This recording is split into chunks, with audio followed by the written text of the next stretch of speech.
The people of Peterborough, Ontario came together and, over the past 10 years, produced a remarkable network of recreational trails from old, abandoned rail lines. This is the story of how that network came about. We'll look at the extent of the new network, the scenic landscapes it passes through, and meet some of the hundreds of people involved in its formation.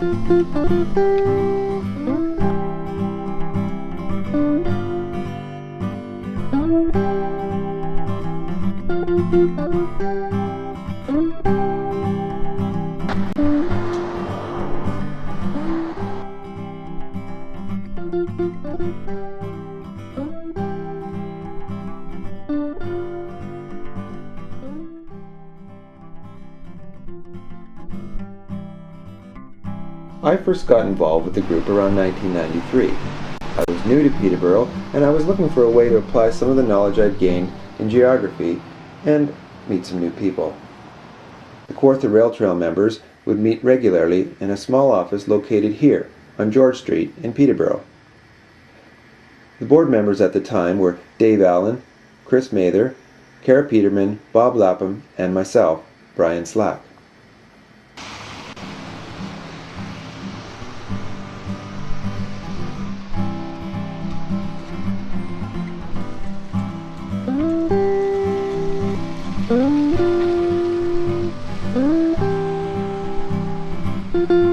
For me, the section of abandoned rail corridor running from Peterborough to Lakefield was an important piece of the new trail network. In 1998, I was asked by the County of Peterborough to participate in a volunteer steering committee. This committee was set up to recommend planning options for a section of land including the River Road and abandoned rail line parallel to it. This land runs parallel to the Otonabee River. It has important historical significance as it was a trade route for native peoples and carried people, goods, and services along it from the area's earliest days.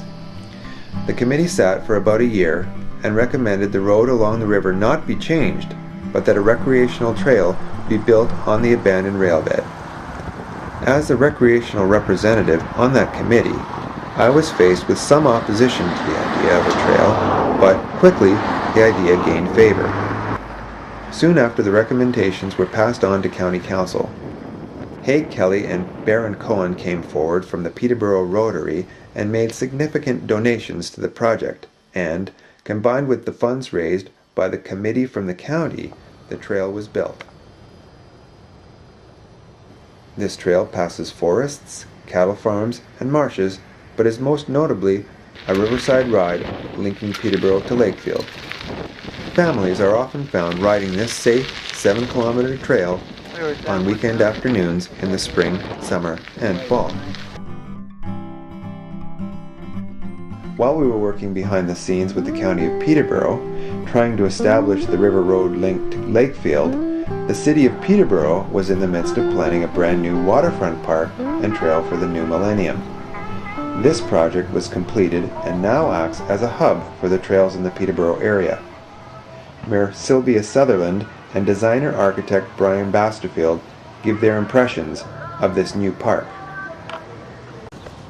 It struck me for years that we had the river. We had this wonderful river, the Otonabee River, flowing through the downtown core of Peterborough. And nobody really knew it was there because it was buried. It was hidden from the city. It was hidden from the urban core.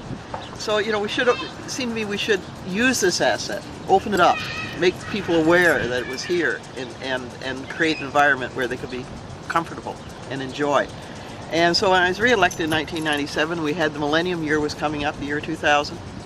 And what better legacy, really, in a way, to leave to the citizens of Peterborough than an urban park along a river.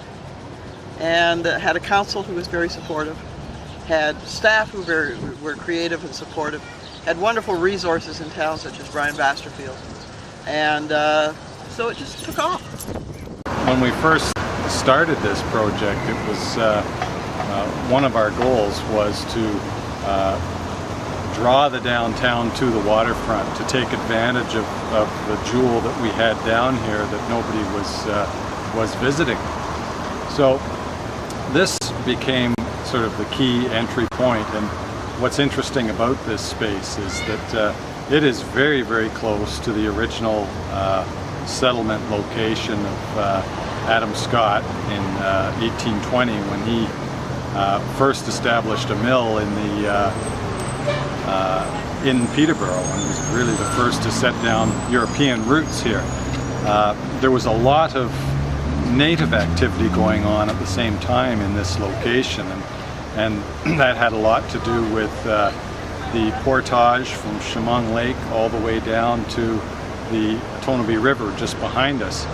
And so culturally, there's a whole lot has happened on this corner for many years. So we wanted to find a way to let people understand the importance that time has had on this corner. And being a millennium project, this project was to be opened in the year 2000, at the start of the new millennium. We started thinking about what was the most important aspect of this whole project, and what it boiled down to was it represents the passage of time, and what's gone on from the glacial times right up to our current time. So when we started to think along that notion of the passage of time, it got us thinking about the circle as being the symbol of the passage of time. And there's no better representation, no better measurement of time than the circle itself. And coincidentally, the circle also is a very strong element in the Aboriginal culture.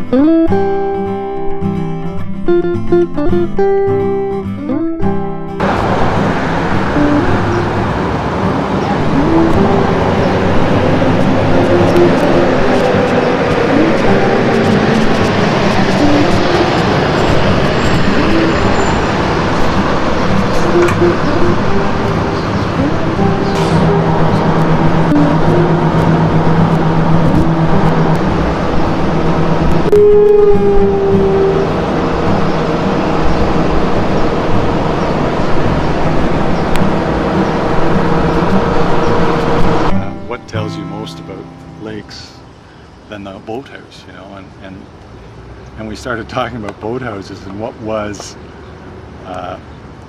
the symbol of a boathouse. Well, they're so very different because they're as different as the people that built them for their cottages. So they have all kinds of form and character to them, which gave a lot of design freedom to the building architect as we gave them some direction to develop a boathouse.